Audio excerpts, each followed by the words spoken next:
নমস্কার বন্ধুরা, আমি কৌশিক দাস। আজকে বন্ধুরা চলে আসলাম আমাদের রায়গঞ্জ স্টেডিয়ামে। এক্সপো মেলা বসেছে, সেখানে চলে আসলাম মেলা দেখতে। তো আজকে রবিবার দিনই চলে আসছি মেলা দেখতে আমার ফ্যামিলিকে নিয়ে। তো সাথে আরও বন্ধুরা আছে। তো মেলার ভিতরে ঢুকতেই গেটটা যে আছে খুব সুন্দর, রাজস্থানের একটা গেট তৈরি হয়েছে। আর মেলার ঢোকার প্রবেশ হচ্ছে 10 টাকা টিকিট।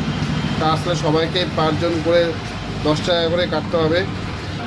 আমাদের মেলার যে গেটটা আছে একদম রাজস্থানী যে হয়, একদম সেরকম টাইপেরই করেছে, খুব সুন্দর। আর ছোট ছোট বাচ্চাদের টিকিট লাগছে না, 5 বছরের নিচে লাগছে না, 5 বছর উপরে হলে আবার লাগতেছে 10 টাকা করে টিকিট। তো মেলার ভিতরে আমরা ঢুকলাম। তো মেলা ঢুকেই দেখি একদম ভিড়ের সংখ্যা প্রচুর। রোববার দিন এত ভিড় হয় ভাবার ধারণা। তো তোমরা যারা মানে গরম ভিড় পছন্দ না, তারা রোববার বাদে মেলাতে আসো, একটু ফাঁকা থাকবে।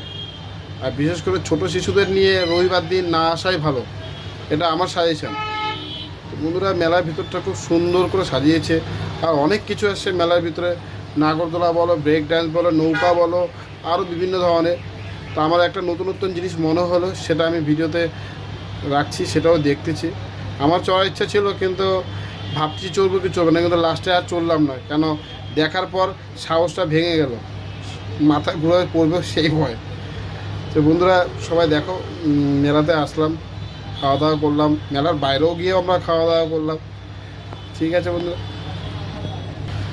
তো সবাই আসো, মেলাতে এনজয় করে যাও আমাদের এক্সপো মেলা রায়গঞ্জে। নমস্কার। নমস্কার বন্ধুরা, আমি কৌশিক দাস। আজকে বন্ধুরা চলে আসলাম আমাদের রায়গঞ্জ স্টেডিয়ামে। এক্সপো মেলা বসেছে, সেখানে চলে আসলাম মেলা দেখতে। তো আজকে রবিবার দিনই চলে আসছি মেলা দেখতে আমার ফ্যামিলিকে নিয়ে। তো সাথে আরও বন্ধুরা আছে। তো মেলার ভিতরে ঢুকতেই গেটটা যে আছে খুব সুন্দর, রাজস্থানের একটা গেট তৈরি হয়েছে। আর মেলার ঢোকার প্রবেশ হচ্ছে 10 টাকা টিকিট।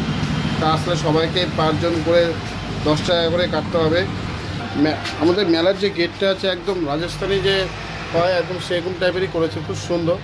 আর ছোট ছোট বাচ্চাদের টিকিট লাগছে না, 5 বছরের নিচে লাগছে।